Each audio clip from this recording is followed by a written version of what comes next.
ছেলে কানান কিংবা তার স্ত্রী, তারা কিন্তু নূহ আলাইহিস সালামের প্রতি ঈমান আনেনি। তার মানে বাবা নবী হয়েও অনেক সময় ছেলে ঈমান আনতে পারেনি, তার ভাগ্যে সেটা জোটেনি। নূহ আলাইহিস সালাম নবী ছিলেন, কিন্তু তার স্ত্রী তার প্রতি ঈমান আনেনি। এজন্য আল্লাহ তাআলা বলছেন, ইন্নাকা লা তাহদি মান আহবাবতা ওয়ালাকিন্নাল্লাহা ইয়াহদি মান ইয়াশা।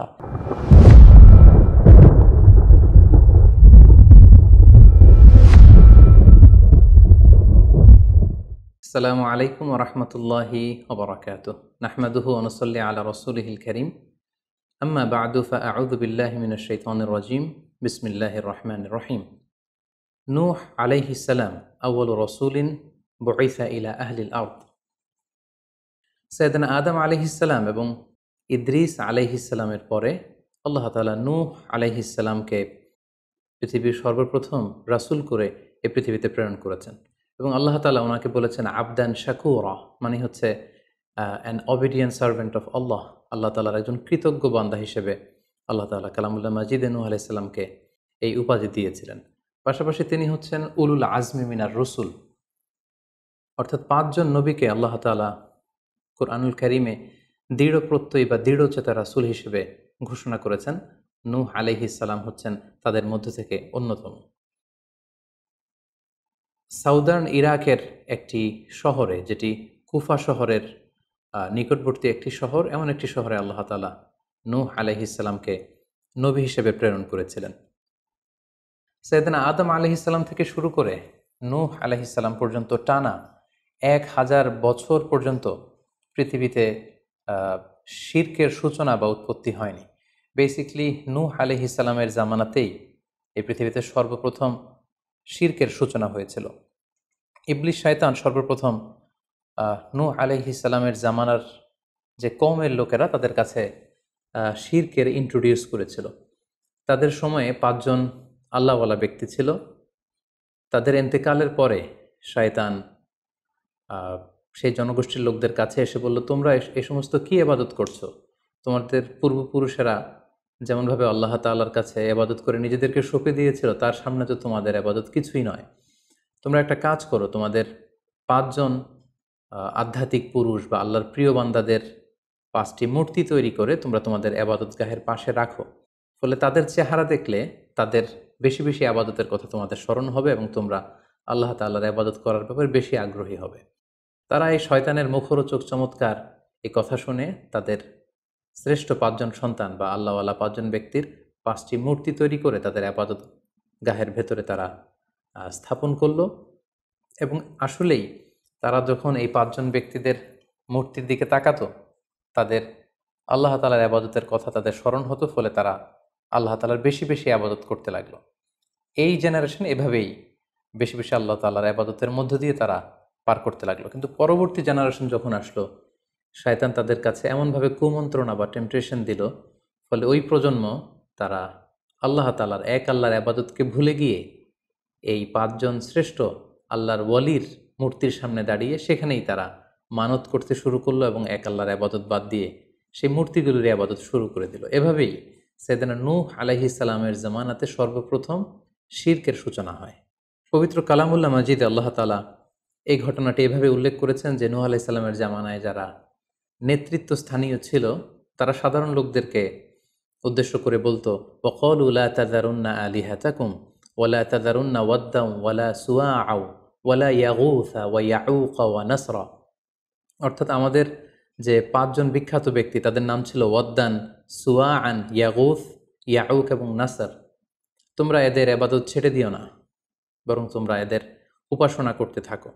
ফলে এই আয়াতও প্রমাণ করে যে নূহ আলাইহিস সালামের জামানাতে সর্বপ্রথম শিরকের উৎপত্তি হয়েছিল। কিন্তু নূহ আলাইহিস সালাম তার জাতিগোষ্ঠীর কাছে এক আল্লাহর দাওয়াত দিয়ে যেতে লাগলেন। তিনি বলতে আরম্ভ করলেন, ইয়া কওমি আবুদুল্লাহ মা লাকুম মিন ইলাহিন গায়রুহু আফালা তাত্তাকুন। হে আমার জাতিগোষ্ঠীর লোকেরা, হে আমার জনগোষ্ঠীর লোকেরা, তোমাদের কি হলো? তোমরা কেন এক আল্লাহর ইবাদত করছো না? তোমরা কি আল্লাহকে ভয় পাও না? এবং তিনি বললেন যে আল্লাহ তাআলা আমাকে তার বাণীবাহক হিসেবে, প্রেরিত রাসূল হিসেবে তোমাদের কাছে পাঠিয়েছেন।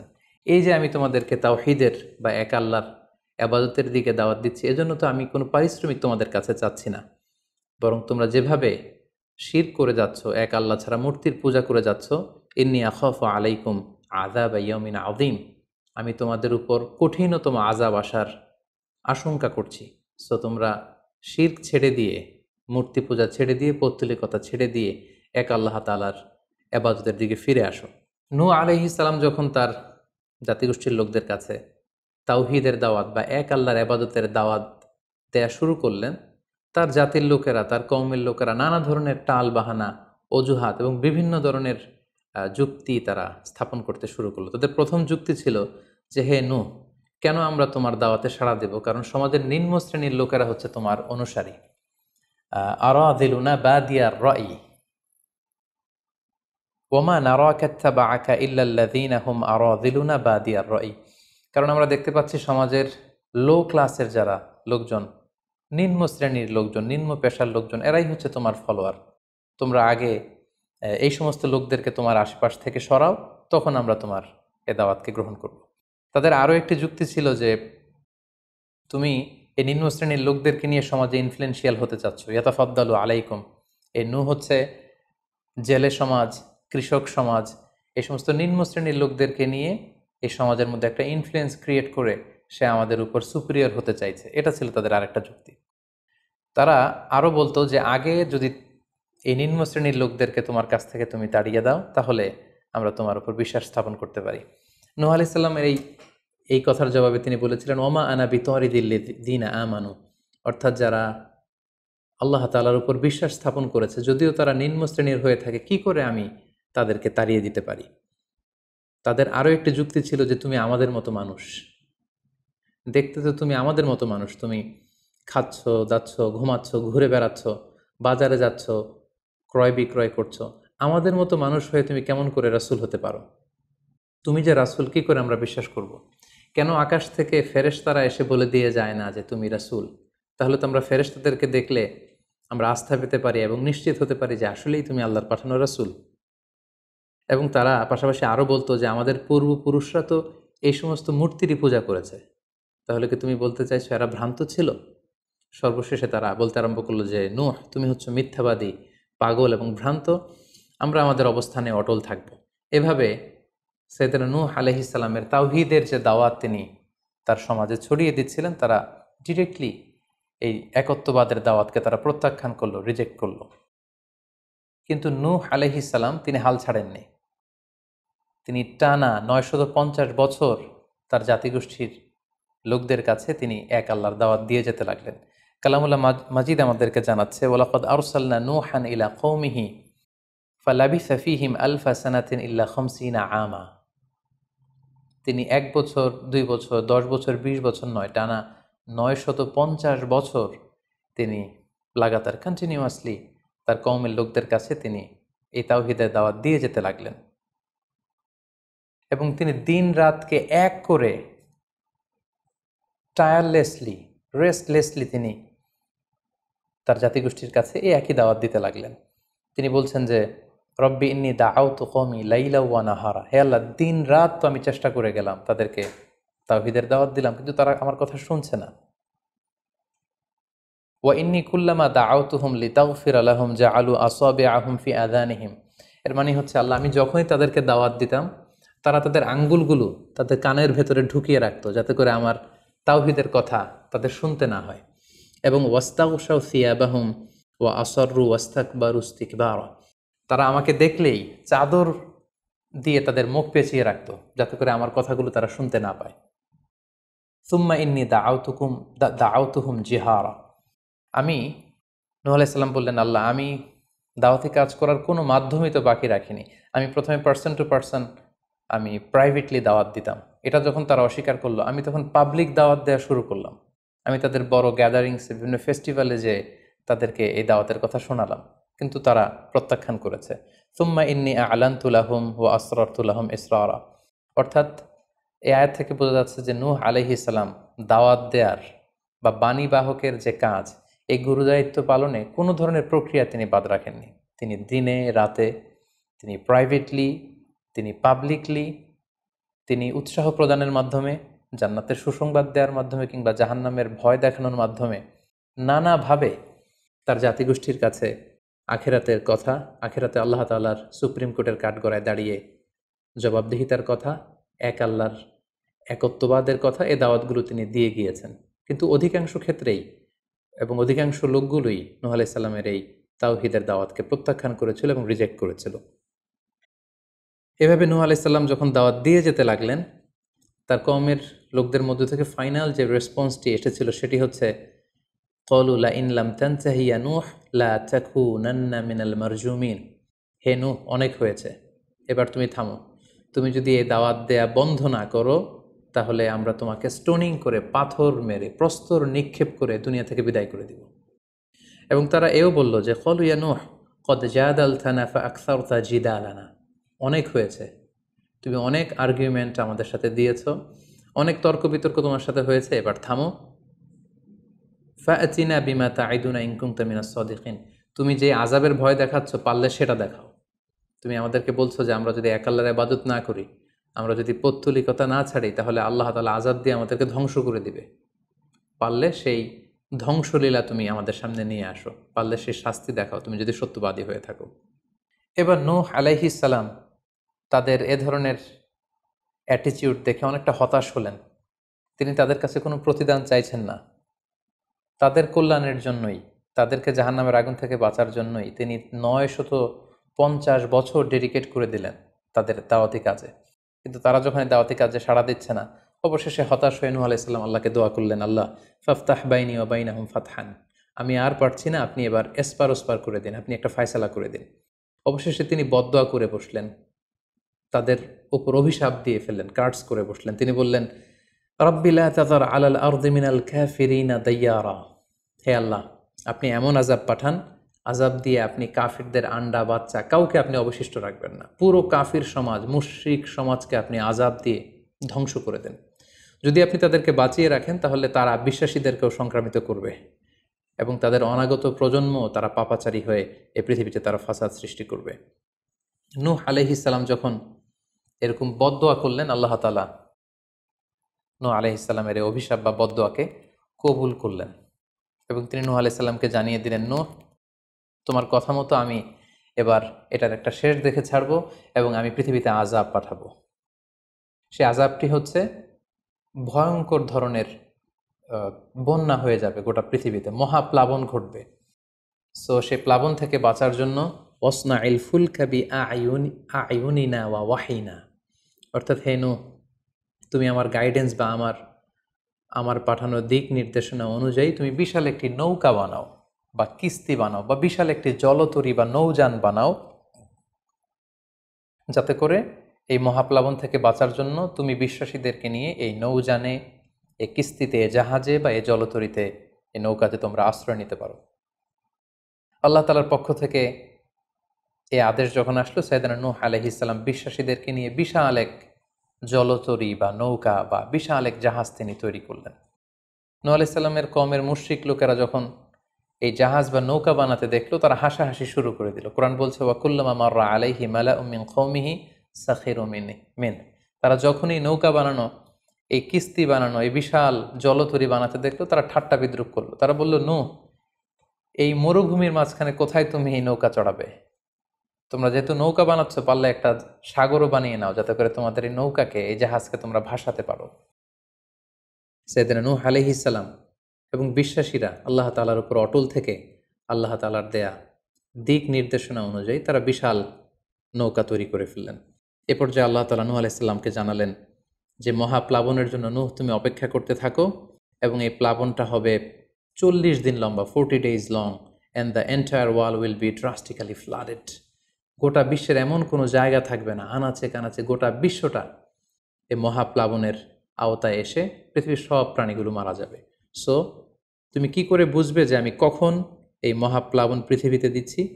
সেটার একটা সাইন হচ্ছে, তুমি যখন চুলার ভেতর থেকে ফুরফুর করে কলকল করে পানি বেরোতে দেখবে, তখনই বুঝবে যে সে টাইমটা চলে এসেছে। তখন তুমি হাত্তা ইদা জা আমরুনা বা ফারাত তান্নুর, চুলার ভেতর থেকে আগুনের পরবর্তীতে, আগুনের বিপরীতে পানি ছুটতে আরম্ভ করবে, তখনই বুঝবে যে সে সময়টা চলে এসেছে, মহাপ্লাবনের সময়টা একেবারে ঘনিয়ে এসেছে। কুল নাহমিল ফিহা মিন কুল্লি যাওজাইনি ইসনাইন, তখন তুমি সমস্ত বিশ্বাসী বান্দাবান্দিদেরকে, যারা তোমার ফলোয়ার, যারা একত্ববাদে বিশ্বাসী তাদেরকে নিয়ে সেই নৌকায় তুমি আরোহণ করবে এবং প্রতিটি প্রাণী থেকে জোড়ায় জোড়ায়, অর্থাৎ ম্যাসকুলিন অ্যান্ড ফ্যামিনিন, নারী পুরুষ জোড়ায় জোড়ায় তুমি নিয়ে সেই নৌকাতে আরোহণ করবে। কারণ এই মহাপ্লাবনটা এত ভয়ঙ্কর মহাপ্লাবন হবে, ফলে পৃথিবীতে কেউ বেঁচে থাকবে না এবং তোমরাই হবে নেক্সট জেনারেশন, এবং তোমাদের থেকেই পৃথিবী আবার নতুন করে সভ্যতা বিনির্মিত হবে এবং তোমাদের থেকে নতুন করে পৃথিবীর সব প্রাণীকুল আবার নতুন করে বংশবিস্তার শুরু হবে। আল্লাহ তাআলার এই গাইডেন্স অনুযায়ী নূহ আলাইহিস সালাম অপেক্ষা করতে লাগলেন যে কখন চুলার ভেতর থেকে কলকল করে পানি বেরোয়। হঠাৎ করে তিনি একদিন দেখতে পেলেন যে চুলার ভেতর থেকে পানি বেরোচ্ছে। তিনি সমস্ত বিশ্বাসীদেরকে নিয়ে এবং বিভিন্ন প্রাণীকুল থেকে জোড়ায় জোড়ায় নারী পুরুষ দুই ধরনের জেন্ডারকে একত্রিত করে নিয়ে তিনি আল্লাহ তাআলার নামে সেই নৌকার মধ্যে আরোহণ করলেন এবং আল্লাহ বললেন, ওয়াকাল আরকাবু ফিহা বিসমিল্লাহি মাজরেহা ওয়া মুরসাহা ইন্না রাব্বি লাগফুরুর রাহিম। আল্লাহ বললেন, তোমরা যখন আরোহণ করবে তোমরা আল্লাহর নামে আরোহণ করবে, অর্থাৎ বিসমিল্লাহ বলে আরোহণ করবে, কারণ তোমাদের এই নৌকার, এই জাহাজের গতি এবং স্থিতি এটা হবে আল্লাহর নামে। এটার সেইলিং বা অ্যাঙ্করিং, এটার পানির উপরে ভেসে চলা এবং এটার নোঙর ভেরানো সবটাই হবে আল্লাহ তাআলার নামে। এবং আল্লাহ তাআলার আদেশ অনুযায়ী নূহ আলাইহিস সালাম সবাইকে নিয়ে সেই নৌকায় আশ্রয় নিলেন। কোরআন আমাদেরকে জানাচ্ছে, ওহিয়া তাজরি বিহিম ফি মাউজিন কাল জিবাল। গোটা বিশ্বব্যাপী এমন ভয়ঙ্করভাবে আকাশ থেকে ঝুম বৃষ্টি নাজিল হলো, জমিন তার ভেতরে থাকা পানিগুলোকে উপরে উদ্গীরণ করে দিতে লাগলো, উপর থেকে পানি, নিচ থেকে পানি, ফলে গোটা বিশ্বে এক মহাপ্লাবনের পরিস্থিতি তৈরি হলো। এবং সেই ভয়ঙ্কর প্লাবনের মধ্যে, সেই ঝড় ঝাপটার মধ্যে, সেই পানির মধ্যে নূহ আলাইহিস সালামের সেই কিস্তি বা সেই জলতরী বা সেই নৌকা ভাসতে লাগলো। কোরআন বলছে যে ফি মাউজিন কাল জিবাল, বিশাল পাহাড় সম ঢেউয়ের মধ্যে নূহ আলাইহিস সালামের তরী আল্লাহর নামে ভাসতে আরম্ভ করলো এবং আল্লাহর নামে নূহ আলাইহিস সালাম সেই তরী ভাসিয়ে দিলেন। মহাপ্লাবনের ঠিক কিছু আগে নূহ আলাইহিস সালাম ওনার ছেলে কানাআনকে আহ্বান করলেন যে, কানাআন, তুমি এই নৌকার মধ্যে আরোহণ করো। আমরা ইতিহাস থেকে আমরা জেনেছি যে নূহ আলাইহিস সালামের 4 জন সন্তান ছিল, হাম, সাম, ইয়াফাস, কানাআন। এই 4 জন সন্তানের মধ্যে 3 জনই ঈমান এনেছিল, শুধু কানাআন ছাড়া। নূহ আলাইহিস সালাম কানাআনকে বললেন, কানাআন ইয়া বুনাইয়া ইরকাব মাআনা, হে আমার প্রিয় সন্তান, তুমি নৌকায় ওঠো, আল্লাহর কাছে তওবা করো। কিন্তু কানাআন নূহ আলাইহিস সালামের এই আহ্বানের প্রত্যুত্তরে তিনি বলেছিলেন, আমি নৌকায় উঠবো না, সাআওয়ি ইলা জাবালিন ইয়াসিমুনি মিনাল মা, আমি পাহাড়ের চূড়ায় যেয়ে দাঁড়াবো, পাহাড় আমাকে পানি থেকে বাঁচাবে, কারণ এই বন্যার পানি তো পাহাড় পর্যন্ত পৌঁছতে পারবে না। নূহ আলাইহিস সালাম বললেন, ক্বালা লা আসিমাল ইয়াউমা মিন আমরিল্লাহ ইল্লা মান রাহিম, হে কানাআন, আজকে আল্লাহর এই গজব থেকে, এই আযাব থেকে, এই মহাপ্লাবন থেকে বাঁচানোর কেউ নাই, কেউ তোমাকে বাঁচাতে পারবে না। পাহাড় তোমাকে আজকে সুরক্ষা দিতে পারবে না, বাঁচাতে পারবে না, আজকে বাঁচানোর কেউ নেই, তুমি তাড়াতাড়ি উঠে আসো এখানে। কিন্তু নূহ আলাইহিস সালামের ছেলে কানাআন অস্বীকৃতি জ্ঞাপন করলো। কোরআন বলছে, ওয়াহালা বাইনাহুমাল মাউজু ফাকানা মিনাল মুগরাকিন, বাবা আর ছেলের মধ্যে যখন এ ধরনের কথা চলছিল, হঠাৎ করে বিশাল এক সাগরের ঢেউয়ের ধাক্কা এসে নূহ আলাইহিস সালামের সন্তান কানাআনকে পানির মধ্যে ডুবিয়ে দিল। তাহলে এই আয়াত থেকে বুঝলাম কানাআন যারা ডুবে গিয়েছিল তাদের অন্তর্ভুক্ত হয়েছিল। এবং মজার ব্যাপার হচ্ছে, নূহ আলাইহিস সালামের স্ত্রীও এই মহাপ্লাবন থেকে বাঁচতে পারেনি। সেও ঈমান না আনার কারণে যারা ধ্বংস হয়েছিল, যাদের সলিল সমাধি হয়েছিল মহাপ্লাবনের পানির মধ্যে, নূহ আলাইহিস সালামের স্ত্রীও সেখানে নিহত হয়েছেন। এখন একটি প্রশ্ন এসে দাঁড়ায়, সেটি হচ্ছে যে এটা কি একটা গ্লোবাল ডিজাস্টার ছিল কিনা? এটা কি ইরাকের সেই সাউদার্ন পার্টেই শুধু এই বন্যাটা হয়েছিল, না গোটা বিশ্বব্যাপী হয়েছিল? এ নিয়ে ঐতিহাসিকদের মধ্যে অনেক ধরনের মতামত পাওয়া যায়। তবে একটা বড় সংখ্যক ঐতিহাসিক মুআররিখুন তারা বলেছেন যে ইট ওয়াজ এ গ্লোবাল ডিজাস্টার। এই ফ্লাড, এই বন্যাটা ছিল গোটা বিশ্বব্যাপী। কারণ আল্লাহ তাআলা কোরআনে বলেছেন, নূহ আলাইহিস সালামের বদদুয়ার কথা বলেছেন। নূহ আলাইহিস সালাম বলেছেন যে, রব্বি লা তাযার আলাল আরদি মিনাল কাফিরিনা দাইয়ারা, হে আল্লাহ, এই জমিনে একজন কাফিরকেও আপনি বাঁচিয়ে রাখবেন না। সো এই আর্থ শব্দটা প্রমাণ করে তিনি গোটা বিশ্বের দিকে ইঙ্গিত করেছেন। এবং আল্লাহ যখন জমিনকে ইঙ্গিত করেছেন, ইয়া আরদুবলাই, হে পানি তুমি নিচের দিকে চলে যাও, ফলে এই আর্থ দ্বারা বোঝা যাচ্ছে যে শুধু ইরাকের সেই সাউদার্ন ইরাকের কুফা শহরের পাশেই এই বন্যাটা লিমিটেড বা সীমিত ছিল না, বরং এই ডিজাস্টারটা ছিল একটা গ্লোবাল ডিজাস্টার। গোটা বিশ্বব্যাপী মহাপ্লাবনের পানিতে গোটা বিশ্বের সব সয়লাভ হয়ে গিয়েছিল। 40 দিন এই বন্যাটা কন্টিনিউ করেছে এবং 40 দিনের এই সময়ে মহাপ্লাবনে যত কাফির মুশরিক এবং নূহ আলাইহিস সালামের সময়কালের যত মুশরিক এবং অবাধ্য লোকেরা ছিল সবাইকে আল্লাহ তাআলা এই বন্যার মাধ্যমে ধ্বংস করেছেন। 40 দিন পর আল্লাহ তাআলা আদেশ করলেন, ইয়া আরদু বলাঈ মাআকি ওয়া ইয়া সামাউ আকলিঈ, অর্থাৎ হে আকাশ তুমি বৃষ্টি বর্ষণ করা এবার স্টপ করো, এবার বন্ধ করো। এবং জমিনকে বললেন, জমিন তুমি যে মাটির ভেতর থেকে পানি বের করছিলে, এই পানি বের করা বন্ধ করে তুমি ভূপৃষ্ঠের উপরে থাকা পানিগুলোকে গিলে ফেলো। ওয়াগীদাল মা, ফলে আল্লাহ তাআলার আদেশের সাথে সাথে পানি বর্ষণ এবং পানি জমিনের ভেতর থেকে বের হয়, এটা বন্ধ হলো। ওয়াস্তাওয়াত আলাল জুদি, নূহ আলাইহিস সালামের এই বিশাল জলতরী বা কিস্তি বা নৌকা জুদি পাহাড়ে যেয়ে থামল। জুদি পাহাড়ে এই তরীর নোঙর ভিড়ল। এখন জুদি পাহাড়টা কোথায়? কিছু কিছু ঐতিহাসিকরা বলেছেন যে ইরাকের মোসেল শহরে একটি বিশাল মাউন্টেন রেঞ্জ রয়েছে, সেই পাহাড়ের একটা অংশের নাম হচ্ছে জুদি পাহাড়। কোনো কোনো ঐতিহাসিকগণ বলেছেন এই জুদি পাহাড়টি আর্মেনিয়াতে অবস্থিত। অনেক ঐতিহাসিকগণ মত প্রকাশ করেছেন যে এটি ইরাকেও নয়, এটি আর্মেনিয়াতেও নয়, বরং এটি তুরস্কের একটি পাহাড়। এবং তারা বিশাল বড় একটি নৌকার খণ্ড দিয়ে ঐতিহাসিকভাবে অনেকেই প্রমাণ করতে চেয়েছেন যে নূহ আলাইহিস সালামের সেই কিস্তির কিছু অংশ আজও সেই পাহাড়ের মধ্যে রয়ে গিয়েছে। সেই জুদি পাহাড়ে যখন এই নৌকাটি ভিড়ল, আল্লাহ তাআলা তখন নূহ আলাইহিস সালামকে আদেশ করলেন, ইহবিত বিসালামিন মিন্না, তুমি এবার শান্তির সাথে সেফলি সাউন্ডলি তুমি এবার সেই জুদি পাহাড়ে তোমরা নামো। ও বারাকাতিন আলাইক, তোমাদের উপর আমার পক্ষ থেকে বারাকা ব্লেসিং থাকবে। ও আলা উমামিম মিম্মান মাআক, এবং তোমার সাথে যারাই আছে সবার জন্য আমার পক্ষ থেকে ব্লেসিং থাকবে। এবং এই বিশাল মহাপ্লাবন থেকে যে আমি তোমাদেরকে বাঁচিয়ে দিয়েছি, শুকরিয়া স্বরূপ তোমরা সবাই পড়ো আলহামদুলিল্লাহ। ফাকুলিল হামদুলিল্লাহ। কোরআন বলছে যে তারা সবাই আল্লাহর প্রশংসা করে সেখান থেকে নেমে আসলো এবং নূহ আলাইহিস সালামকে আল্লাহ তাআলা শিখিয়ে দিলেন, নূহ এবার তুমি পড়ো রব্বি আনজিলনি মুনজালান মুবারাকান ওয়া আনতা খায়রুম মুনজিলিন, অর্থাৎ হে আল্লাহ আপনি এমন জায়গায় আমাদেরকে অবতরণ করুন যে জায়গাটা আমাদের জন্য কল্যাণকর, কারণ আপনিই তো উত্তম অবতরণকারী। ফলে নূহ আলাইহিস সালামের সাথে যারা ছিল বিশ্বাসীরা, তারা এবং তার সাথে প্রাণীকুলের মধ্য থেকে যারা ছিল সবাইকে নিয়ে নূহ আলাইহিস সালাম এই জমিনে বন্যা পরবর্তী মহাপ্লাবন পরবর্তী সময়ে তিনি সবাইকে নিয়ে এই জমিনের মধ্যে আবার নেমে আসলেন। ফলে ঠিক ওই সময়টাতে পৃথিবীতে আর কোনো কাফের, কোনো মুশরিক, কোনো পৌত্তলিক ছিল না, বরং তখন এটা ছিল, it was very fresh and pure monotheist generation, একত্ববাদী একটা প্রজন্ম। ফলে এখানে ঠিক ঠিক ওই সময়টাতে পৃথিবীতে আর কোনো কাফির মুশরিক আর ছিল না। আমরা আমাদের আলোচনার শুরুর দিকে বলেছিলাম যে নূহ আলাইহিস সালামের 4 জন ছেলে ছিল, হাম, সাম, ইয়াফাস এবং কানাআন। এবং ঐতিহাসিকভাবে এটা ঐতিহাসিক বিভিন্ন ধর্মগ্রন্থ থেকেও এটা প্রমাণিত যে এই 4 ছেলের মধ্য থেকে একজন ছেলে ছিল কানাআন, যে মহাপ্লাবনে মৃত্যুবরণ করেছে, এবং হাম, সাম এবং ইয়াফেস, তাদের মধ্য থেকেই মূলত গোটা বিশ্বে নতুন করে মানব সভ্যতার আবার সূচনা হয়েছে।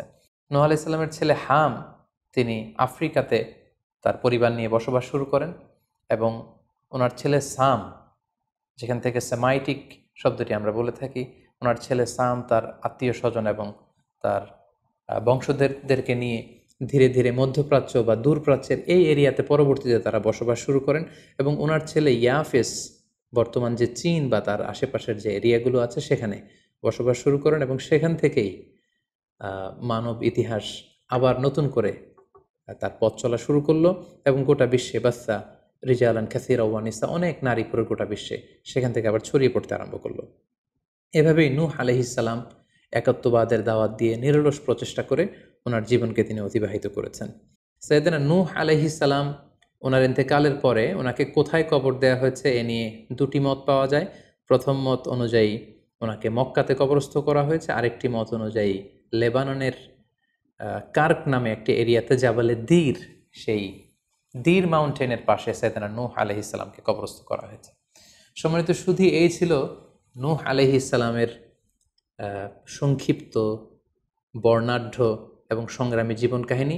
এ পর্যায়ে আমরা নূহ আলাইহিস সালামের এই স্টোরি থেকে, এই জীবনী থেকে কী ধরনের লেসন, লাইফ লেসন বা শিক্ষা আমরা পেতে পারি, যেটা আমরা আমাদের সমাজের সাথে রিলেভেন্ট করতে পারি, আমরা সে বিষয়ে সামান্য কিছু আলোচনা করব। আমরা যারা দাওয়া কাজের সাথে ইনভলভড তাদের জন্য নূহ আলাইহিস সালামের জীবনীতে আসলে নূহ আলাইহিস সালামের দাওয়া ক্যারিয়ার থেকে নেবার মতো, শেখার মতো অনেক কিছু রয়েছে। তোর মধ্যে থেকে অন্যতম হচ্ছে যে ডাইভার্সিটি অফ দাওয়া অ্যাপ্রোচ। আমরা জানি যে আমরা যারা আল্লাহ তাআলার এই কথাগুলো, কোরআন সুন্নাহর এই মেসেজগুলো পৌঁছে দিচ্ছি, আমরাও কাইন্ডা বাণীবাহকের কাজ কিন্তু আমরা করছি। যেহেতু নবীরা নেই, তাদের অনুসৃত পথকে আমরা ধারণ করে তাদের কথাগুলো আমরা পৌঁছে দিচ্ছি। সো আমাদের এই দাওয়া অ্যাপ্রোচের মধ্যে ডাইভার্সিটি থাকতে হবে। আমরা যেমনি ওরালি দাওয়া কাজ করি, নবীরা ওরালি দাওয়া কাজ করতেন, মৌখিকভাবে মানুষকে দাওয়া দিতেন। এই ওরালি দাওয়ার পাশাপাশি আমরা রিটেন দাওয়ার কাজ করতে পারি, আমরা প্র্যাকটিক্যাল দাওয়া কাজ করতে পারি। অর্থাৎ প্র্যাকটিক্যাল দাওয়াটা হচ্ছে লাইভ দাওয়া।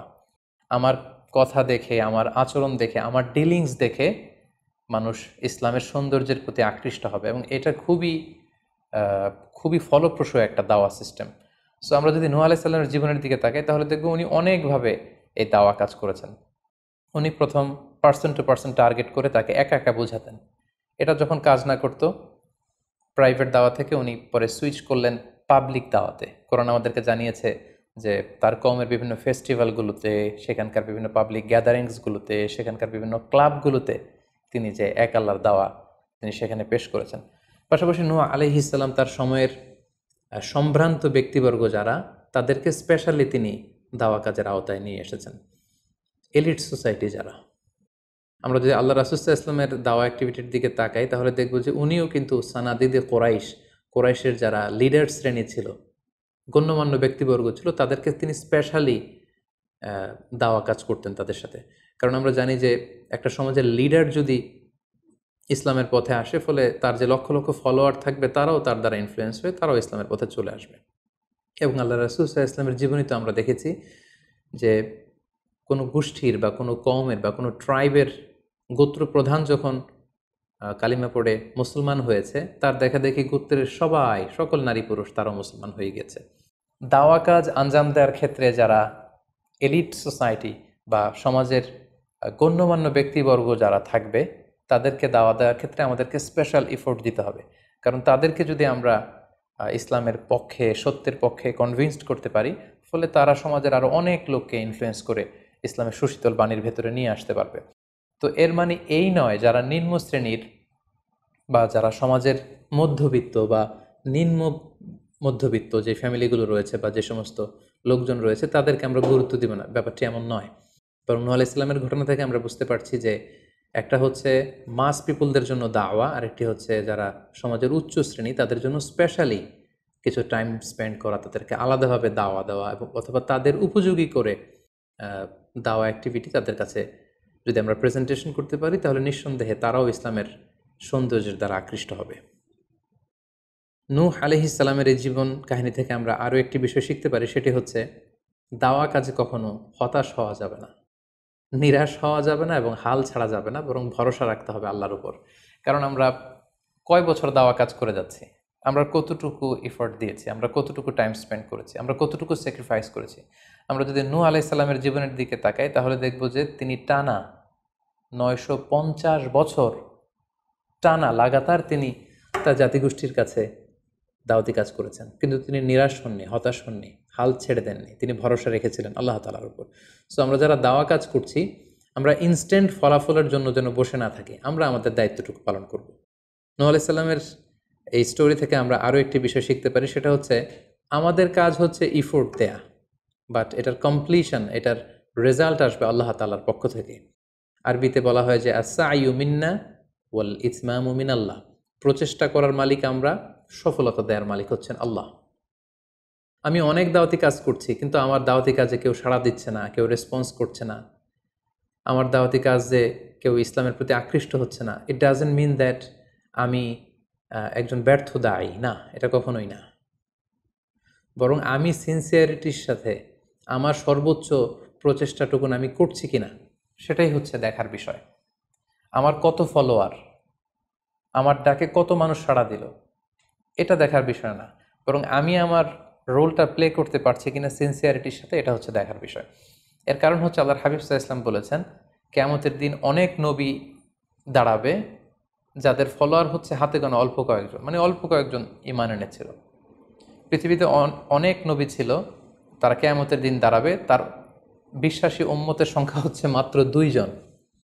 পৃথিবীতে এরকম অনেক নবী ছিল, কিয়ামতের দিন তিনি দাঁড়াবেন, তার উপর বিশ্বাস এনেছিল মাত্র একজন, মানে নবীও একজন, তার প্রতি ঈমানও এনেছে মাত্র একজন। এমনও অনেক নবী কিয়ামতের দিন আল্লাহ তাআলার দরবারে দাঁড়াবে, যেই নবীর কোনো ফলোয়ার নাই, যেই নবীর কোনো বিশ্বাসী উম্মত নাই, অর্থাৎ নবী শুধু একা, তার সারা জীবনের দাওয়া কাজে কেউ তার ডাকে সাড়া দেয়নি। তার মানে কি তিনি ব্যর্থ? নেভার, কখনো না। তিনি তার দায়িত্বটুকুন পালন করেছেন, এজন্য তিনি আল্লাহ তাআলার দরবারে তিনি সফল। সো কে আপনার ডাকে সাড়া দিবে, কে ইসলামের পথে আসবে, এটা আমাদের দেখার বিষয় না। আমাদের দেখার বিষয় হচ্ছে আমরা আমাদের দায়িত্বটুকুন পালন করেছি কিনা, আমরা কোরআনের, ইসলামের সুন্দর বিউটিফুল মেসেজগুলো আমরা পৌঁছে দিতে পেরেছি কিনা। That should be hour concern, সেটাই হচ্ছে আমাদের দায়িত্ব। সূরা হুদে নূহ আলাইহিস সালামের ফলোয়ার কত ছিল এ ব্যাপারে আমরা জানতে পারি। আল্লাহ তাআলা বলছেন, ওয়ামা আহমানা মাআহু ইল্লা কালিল, মানে নূহ আলাইহিস সালামের জাতিগোষ্ঠীর হাতে গোনা অল্প কিছু লোক ছাড়া তার প্রতি অন্যান্যরা ঈমান আনেনি।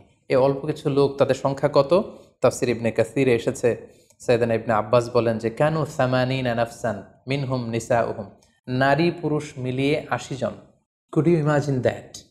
950 বছরের দাওয়াতি ক্যারিয়ারে ওনার উপর ঈমান এনেছে মাত্র 80 জন। তার মানে প্রতি 100 বছরে অন অ্যান অ্যাভারেজ 10 জন ওনার উপর ঈমান আনেনি। কিন্তু উনি হচ্ছেন উলুল আজমি মিনার রসুল, এই মহাবিশ্বের 5 জন শ্রেষ্ঠতম নবীদের মধ্য থেকে তিনি হচ্ছেন অন্যতম। সো আমাদেরকে দেখতে হবে আমরা আমাদের দায়িত্বটুকুন পালন করছি কিনা। কতজন আমাদের ডাকে সাড়া দিল, কতজন আমাদের ফলোয়ার হলো, কতজন ইসলামের পথে আসলো কে আসলো না, সেটা আল্লাহ তাআলা নির্ধারণ করবেন। নূহ আলাইহিস সালামের জীবনী থেকে আমরা আরও যে শিক্ষাটি পাই, এবং এটি খুবই গুরুত্বপূর্ণ একটি লেসন, সেটা হচ্ছে হিদায়া অনলি বিলংস টু আল্লাহ। হেদায়েত দেওয়ার মালিক হচ্ছেন আল্লাহ। কানাআন অ্যান্ড দ্য ওয়াইফ অফ নূহ ফর এক্সাম্পল, যেমন নূহ আলাইহিস সালামের ছেলে কানাআন কিংবা তার স্ত্রী, তারা কিন্তু নূহ আলাইহিস সালামের প্রতি ঈমান আনেনি। তার মানে বাবা নবী হয়ে অনেক সময় ছেলে ঈমান আনতে পারেনি, তার ভাগ্যে সেটা জোটেনি। নূহ আলাইহিস সালাম নবী ছিলেন, কিন্তু তার স্ত্রী তার প্রতি ঈমান আনেনি। এজন্য আল্লাহ তাআলা বলছেন, ইন্নাকা লা তাহদি মান আহবাবতা ওয়ালাকিন্নাল্লাহা ইয়াহদি মান ইয়াশা, হে নবী, আপনি যাকে চান তাকে আপনি হেদায়েত দিতে পারবেন না, কারণ হেদায়েত দেওয়ার মালিক আপনি নন। হেদায়েত দেওয়ার নিরঙ্কুশ একচ্ছত্র ক্ষমতা হচ্ছে শুধুমাত্র কেবলমাত্র আল্লাহ তাআলার হাতে। তিনি যাকে চাইবেন তাকে তিনি হেদায়েত দেন, আমরা চাইলেই কাউকে হেদায়েত দিতে পারবো না। নূহ আলাইহিস সালামের জীবনী থেকে আরও একটি বড় শিক্ষা হচ্ছে যে আল্লাহ তাআলা হুট করেই কাউকে আযাব দেন না বা শাস্তি পাঠান না, বরং আল্লাহ তাআলা বারবার সুযোগ দিয়ে থাকেন। অনেক সুযোগ দেওয়ার পরে, বারবার সুযোগ দেওয়ার পরেও যখন কেউ সত্যের পথে ফিরে আসে না, বরং বারবার তারা অবাধ্যতা, দাম্ভিকতা এবং বাড়াবাড়ি করে, ঠিক তখনই আল্লাহ তাআলা তাদেরকে শাস্তি দেন। আমরা নূহ আলাইহিস সালামের জাতিগোষ্ঠীর দিকে যদি তাকাই, তাহলে দেখব যে তিনি 950 বছর তাদেরকে চান্স দিয়েছেন। এত লম্বা সময় তাদেরকে সুযোগ দেওয়ার পরেও তারা সত্যের পথে ফিরে আসেনি। অতঃপর আল্লাহ তাআলা মহাপ্লাবন দিয়ে পুরো জাতিগোষ্ঠীকে ধ্বংস করে দিয়েছেন। নূহ আলাইহিস সালামের জীবনী থেকে সর্বশেষ যে শিক্ষাটি আমরা পাই, সেটি হচ্ছে সব ধ্বংস নয়। কিছু ধ্বংস আছে যেটা আবার নতুন করে সৃষ্টি করে, অর্থাৎ সৃষ্টির জন্য ধ্বংস। আমরা যদি দেখি যে আল্লাহ তাআলা এমন এক গজব পাঠালেন, এমন এক পানিশমেন্ট দিলেন, এমন এক মহাপ্লাবন দিলেন, যেটা দিয়ে গোটা পৃথিবীবাসীকে তিনি ধ্বংস করেছেন, অল্প কিছু মানুষ ছাড়া। কিন্তু আমরা যদি অন্য দিক থেকে খেয়াল করি, তাহলে দেখব যে এই ধ্বংসটি ধ্বংসের জন্য নয়, এই ধ্বংসটি ছিল নতুন করে সৃষ্টির জন্য। আমরা দেখি যে অনেক এলাকাতে অগ্নিকাণ্ড ঘটে, সেখানে হয়তো বেড়ার ঘর ছিল, টিনের ঘর ছিল, তো অগ্নিকাণ্ড ঘটার পরে সেখানে বিশাল করে বিল্ডিং তৈরি হয়। তার মানে সব ধ্বংসের জন্য নয়, কিছু ধ্বংস আছে সৃষ্টির জন্য। নূহ আলাইহিস সালামের ক্ষেত্রেও এই ধ্বংসের ব্যাপারটি ঠিক এমনই ঘটেছিল। এই ধ্বংসটা শুধু ধ্বংসের জন্য নয়, বরং কাফিরদেরকে, মুশরিকদেরকে ধ্বংস করে দিয়ে নতুন এক একত্ববাদী প্রজন্মের সূচনা যাতে পৃথিবীতে ঘটে, সেজন্য আল্লাহ তাআলা এই ধ্বংসের সূচনা করেছিলেন। আল্লাহ তাআলা আমাদের সবাইকে আম্বিয়া আলাইহিমুসসালামদের অনুসৃত পথে থেকে তাদের মত এবং পথকে বেছে নিয়ে সিরাতুল মুস্তাকিমে পরিচালিত হওয়ার তৌফিক দান করুক। আসসালামু আলাইকুম ওয়া রাহমাতুল্লাহি ওয়া বারাকাতুহু।